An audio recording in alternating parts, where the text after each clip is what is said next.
बिस्मिल्लाहिर्रहमानिर्रहीम। गांव जाने का इत्तेफाक हुआ। वहाँ पे पुराने दोस्तों से मुलाकात हुई।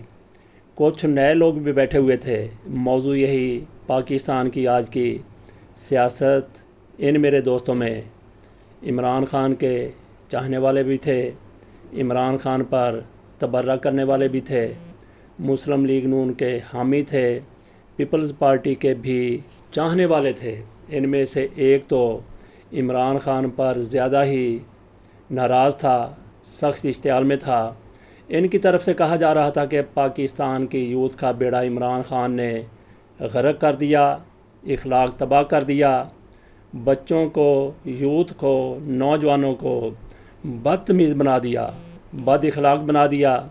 ये बेअदब हो गए, नाफरमान हो गए। बात करते हैं तो बड़ी बेरुखी से बात करते हैं।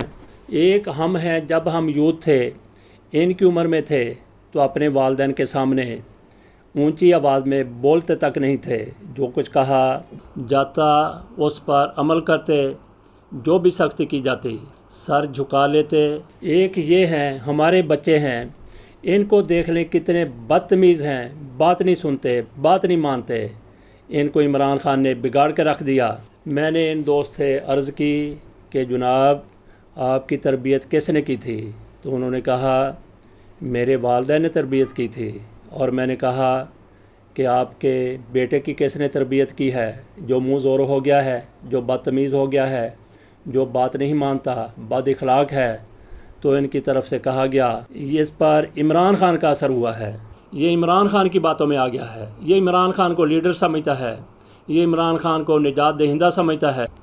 मैंने फिर अर्ज़ की कि जनाब आपकी तरबियत आपके वालिदैन ने की थी और इसकी तरबियत वो इमरान ख़ान ने की है।